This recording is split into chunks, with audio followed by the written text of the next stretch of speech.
Hey there, OGS community. My name is Sarah Schrems, and I'm really excited to be sharing with you today about the content of our Soils track this year.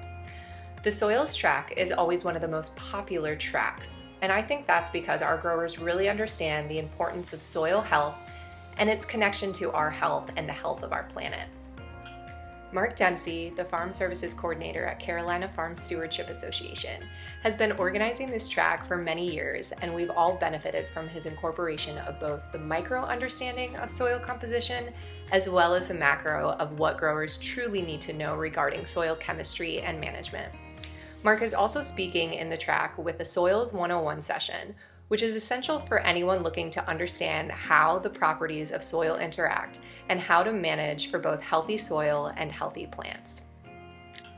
Our friend Quinn Matoye of Miami Compost, who is rocking it in the urban agricultural world in Miami, will be speaking on restoring the life in our soils, which explores the benefits of composting and the importance of restoring microbial life back into our soils.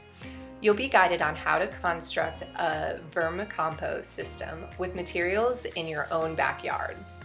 And last, but certainly not least, we'll have a grower's guide to soil test interpretation session with none other than Richard Boylan from the NC Extension Jack of All Trades. His workshop will cover the when, where, and how of taking soil samples, and then guide growers through the results using tests you can perform at home and beyond. The workshop will conclude with an overview of building appropriate fertility using cover crops and organic soil amendments as possible inputs. I'm super excited about this track, and I hope you'll join us for these 3 jam-packed sessions with amazing presenters.